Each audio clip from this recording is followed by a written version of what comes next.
We have one kwa bi odo aba Adom TV so your family writer Amenya Rafael GL Central Campesta Creative we asiri na ni agudi mu nsem na mra so aye de to aso de ama me sha se free Saudi Arabia on say de omo sisa players ni na ko Saudi Arabia 20 years e kopa we ko Saudi Arabia sisi na de asie ni Fabinho eye player we si akan e de ma Liverpool na Saudi fu ani abre board boku e from Al Ittihad e pene pa 40 million pounds sika idia de ncheche sika ni mu do abrante ni obekọ akaka kra bi no mo na wie ba dia kosie ni say deal no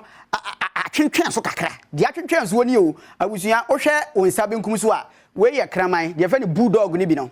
Fabinho e wo England sisi ni fia wona ne yere ne te ho no bulldog we bi wo ho ne yere ne fa ne Rebecca sa bulldog we nti na ma deal no astole kakra entimi nko nani mu yesi bulldog no e French breed na ko Saudi Arabia omo ma ho kwan e ma sa nkrama we bi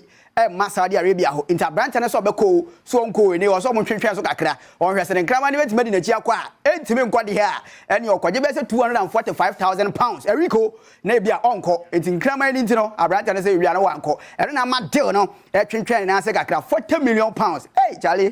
bagana ha kame kode dada ma me fo nwra ha Manchester United nsemu na United ne se di mu ade wo se Eric ten Hag se ne ma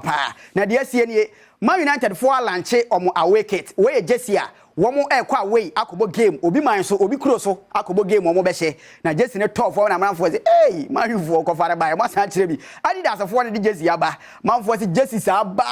e time pa we so be ka ho omo say nyefe ba man you for fans say hey yefe but am say atuate dom ku manfo so mo ntia say Jesse we etimi aba enti Jesse we na man you for e de be feature next season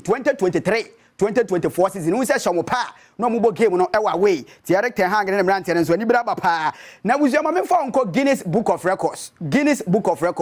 angonwade ba ko asi de tie ne papa yi wo hwe ni